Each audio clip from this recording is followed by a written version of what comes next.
प्रियजनों, हमारे प्रभु यीशु मसीह के नाम में आप सभी को अभिवादन। क्या यह स्थान देखने में सुंदर है? नहीं, ऐसा नहीं है। हालांकि एक ओर सुंदर समुद्र है, लेकिन दूसरी ओर वे लोग रहते थे जो चक्रवात से तबाह हो गए थे। 40 साल पहले इस धनुषकोडी क्षेत्र में एक बड़ा नगर था।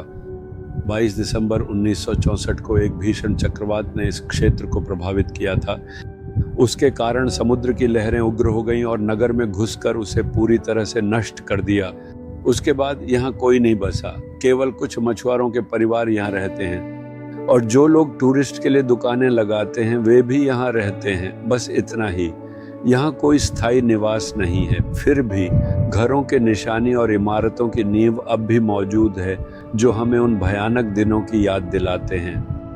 रात में आए चक्रवात ने पूरे नगर को तबाह कर दिया, जिससे हजारों लोगों का मृत्यु हुआ।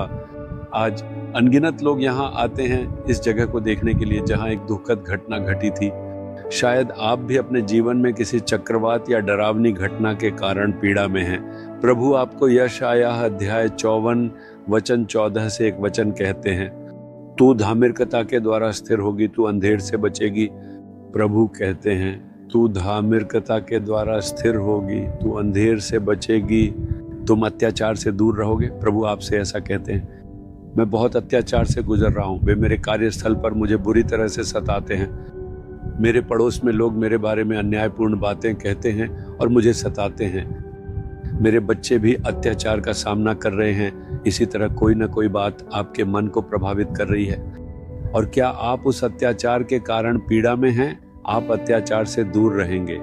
प्रभु यीशु मसीह आपको वादा करते हैं कि अत्याचार न तो आपको प्रभावित करेगा, न आपके पास आएगा और न ही आपको कोई हानि पहुंचाएगा। मेरे बेटे, मेरे बेटी, तुम क्यों डरते हो? क्या तुम्हें लगता है कि कोई तूफान तुम्हारे खिलाफ जोर से चल रहा है? क्या तुम्हें ऐसा लगता है जैसे लहरें तुम्हारे खिलाफ उग्र हो रही हैं? क्या ऐसा लगता है जैसे कोई और सुनामी आ रही है? प्रभु कहते हैं, अब अत्याचार तुम्हें प्रभावित नहीं करेगा। तुम अत्याचार से दूर रहोगे। तुम केवल दूर से अत्याचार को गुजरते हुए देखोगे। खतरा टल जाएगा। मैं तुम्हें इससे दूर रखूंगा और तुम्हारी रक्षा करूंगा। प्रभु ऐसा कहते हैं। जब उन्हें क्रूस पर चढ़ाया गया तो उनके साथ क्रूरता की गई। उन्होंने उन्हें अन्यायपूर्वक सताया, कोड़े मारे और कांटों का मुकुट पहनाया।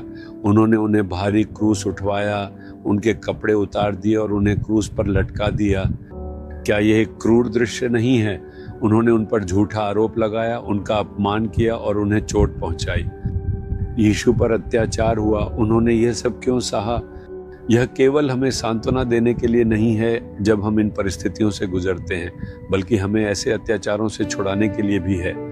उन्होंने हमें अत्याचार से बचाने के लिए स्वयं को क्रूस पर बलिदान कर दिया। वो आपसे कह रहे हैं, मेरे बेटे बेटी, तुम अत्याचार से दूर रहोगे। मैंने पहले ही अत्याचार सह लिया है और उसे स्वीकार कर लिया है, इसलिए मत डरो। शायद आज आप पर अत्याचार हो रहा है। आप दुखद दिनों से गुजर रहे होंगे। प्रभु आपको वादा करते हैं, मत डरो, क्योंकि यह तुमसे बहुत दूर चला जाएगा। इसे विश्वास के साथ कहें, प्रभु मैं उस वादे पर विश्वास करता हूं जो आपने दिया है। आपने कहा है तुम अत्याचार से दूर रहोगे। मुझे उस अत्याचार से दूर रखें जिसे मैं अभी सह रहा हूं और इसे मेरी जिंदगी से दूर भगा दें। आज भी मुझ में, मेरे परिवार में और मेरे संबंधी मामलों में बदलाव हो जाए। अत्याचार को मुझसे दूर रखें और मुझे छुड़ा लें।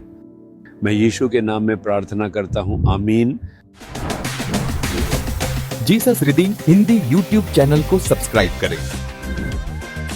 सब्सक्राइब बटन पर क्लिक करें और बेल आइकन को भी क्लिक करके हर दिन की नई कार्यक्रमों की जानकारी प्राप्त करें।